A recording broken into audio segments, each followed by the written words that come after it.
বন্ধুরা, পনিরের তরকারি তোমরা নিশ্চয়ই সবাই রান্না করো এবং সবাই খেতে ভালোবাসো। আমাদের বাড়িতেও কিন্তু পনির সবাই ভালোবাসে। তো পনিরের তো অনেক রেসিপি রান্না করেছো। আজকের এই রেসিপিটা আমি যেটা শেয়ার করছি, একবার রান্না করে দেখো, বাড়ির সবাই তোমার প্রশংসায় পঞ্চমুখ হয়ে উঠবে। রাজস্থানের ফেমাস আজকের এই রেসিপিটা।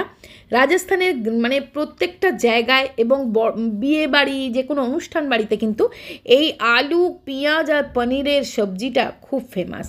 তো দেখো, কড়ার মধ্যে আমি অল্প একটু সাদা তেল আর একটু ঘি দিয়ে দিলাম। দিয়ে একটু দেখো কড়াইটাকে নাড়িয়ে নিচ্ছি। ঘি আর সাদা তেলটা অল্প যখন গরম হয়ে যাবে, তখন এরম ছোট সাইজের পেঁয়াজ আমি ছাড়িয়ে রেখেছি শুধুমাত্র। দেখো, এই ছোট পেঁয়াজগুলোকে আমি ভেজে নেব। খুব ভালো করে ভাজতে হবে যতক্ষণ না একটু গোল্ডেন কালার হয়ে যায়, মানে পেঁয়াজগুলোর গায়ে বেশ রং ধরে যায়। তো সেইভাবে পেঁয়াজগুলো কিন্তু ভেজে নিতে হবে। পনির খেতে না আমাদের বাড়ির প্রত্যেকে ভালোবাসে, আর পনিরের সাথে অনেক ছোটোবেলা জড়িয়ে আছে। আমাদের ছোটোবেলায় শনিবার নিরামিষ রান্না হতো, আর তো সেদিন আমাদের রাত্রেবেলা মানে মাস্ট ছিল পনিরের তরকারি, অবশ্য পেঁয়াজ ছাড়া, সেটা টমেটো দিয়ে অন্যরকম মানি করতো। তো সেই পনির আমাদের কিন্তু ভীষণ প্রিয়। তো দেখো, পেঁয়াজগুলো ভালো করে গোল্ডেন ব্রাউন করে ভেজে নিলাম। এবার ফোড়নে দেবো হাফ চামচ জিরে, হাফ চামচ সর্ষে, 2টো শুকনো লঙ্কা, 4-5টা গোলমরিচ আর 4-5টা লবঙ্গ ফোড়নে দিয়ে দিলাম। এবার দেখো, যখন ফোড়নটা একটু চটপট করে উঠবে, দিচ্ছি আমি দেখো 4টে ছোটো এলাচ। ছোটো এলাচগুলো একটু ভেঙে ফাটিয়ে দিয়ে দেবে।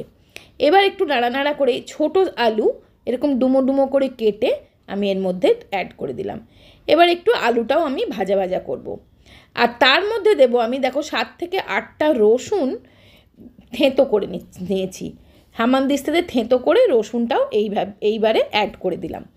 দিয়ে এবারে আমি একটু ঢাকা চাপা দিয়ে রান্না করব, একটু ভালো করে আলুটা যাতে ভাজা ভাজাও হয়ে যায় আর একটু নরমও হয়ে যায়। তো দেখো, আমি এটাকে এবারে গ্যাসটা সিম করে দিয়ে আর চাপা দিয়ে দিলাম।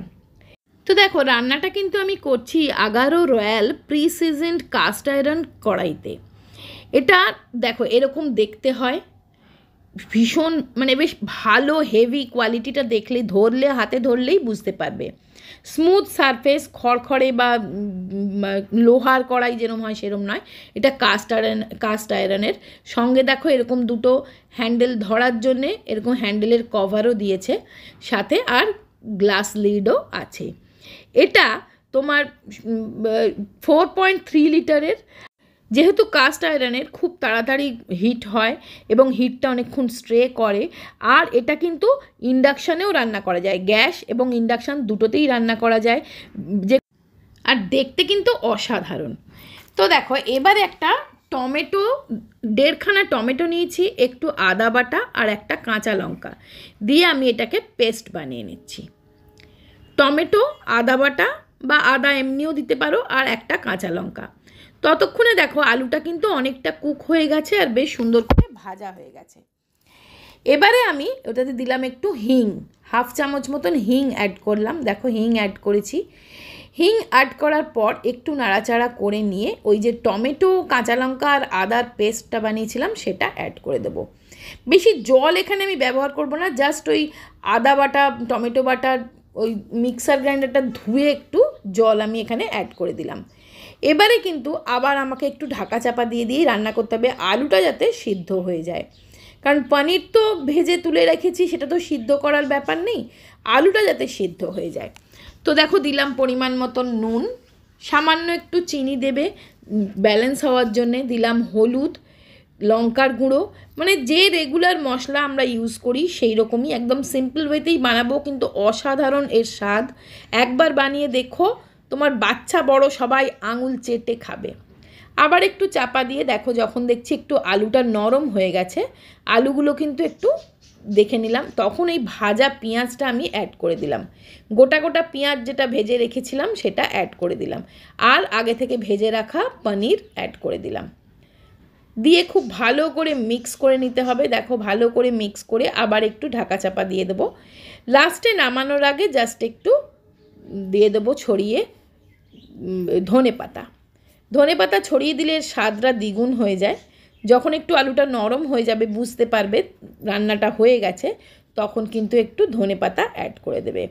তোমরা চাইলে গরম মশলাও দিতে পারো, আমি গরম মশলা দিইনি যেহেতু আমি গরম মশলা ফোড়নে ব্যবহার করেছিলাম। রুটি, পরোটা, পোলাও, এমনকি ভাতের সাথেও কিন্তু এটা দারুণ লাগে। এবার চলো বলি, এই কড়াইটা কিন্তু ফেলে রাখা যাবে না, যেহেতু কাস্ট আয়রনের, সঙ্গে সঙ্গে ধুয়ে ফেলা খুব ইজি। জাস্ট দেখো আমি একটু লিকুইড সোপ নিয়ে স্কচ ব্রাইট দিয়ে একটু জাস্ট লাগিয়ে বুলিয়ে দিলাম, একদম পরিষ্কার হয়ে যাবে। কারণ এটা একদমই পোড়ে না এবং কোনো জিনিস চিটকে যায় না, তার ফলে মাজতে কোনো অসুবিধা হয় না, একদম ননস্টিকের মতনই কাজ করে।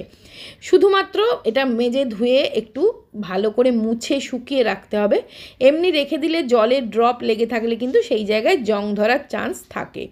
সেই জন্য দেখো আমি পরিষ্কার করে শুকনো করে একদম মুছে নিচ্ছি, একদম ভালো করে সবটা মুছে, গ্লাস লিডটাও ধুয়ে ভালো করে মুছে নেব।